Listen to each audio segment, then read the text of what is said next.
Në një moment kur kryeministri Rama kërkon referendum për reformën politike me qytetarët, ndërsa një vit ndaj nga zgjedhjet e ardhshme lokale, socialistët nisin një fushat paraelektorale në formën e një turi komunikimi me qytetarët në gjithë Shqipërinë. Ministra e deputet do të zbresin në terren sipas porosive të fundit të kryeministrit Rama për të takuar e komunikuar me qytetarët nga afër me fokus kryesor integrimin në Bashkimin Evropian, por edhe për të dëgjuar problematikat e qytetarëve, ndërsa ministrat e deputetët sipas qarqeve të flasin për sfidat dhe objektivat për të përmbushur objektivin madhor të qeverisë, antarësimin në Bashkimin Evropian brenda 2030. Për këtë arsye, ministrja e re për parlamentin Eriona Ismaili prezantoi përpara grupit parlamentar dhe kabinetit qeveritar strategjinë e komunikimit me qytetarët që do të shërbejë 83 deputetëve socialistë dhe ministrave për qasjen e re në terren. Në mbledhjen e përbashkët në Pallatin e Brigadave, në drejtimin e kryeministrit Edi Rama, pati 2 raportime të veçanta. Drejtoresha e Agjencisë Shtetërore të Kadastrës, Lorena Goxhobelli,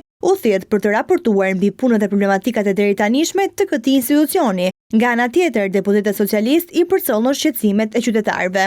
Ky institucion ka pasur fokus të veçantë të kryeministrit Rama. Më herët ai ka paralajmëruar ndryshime të forta, siç ishte zhvendosja e kadastrës të Vlorës drejt Tiranës. Po ashtu, në mbledhje raportoi edhe bashkëkryetari i Komisionit për Reformën Territoriale Arbian Mazniku.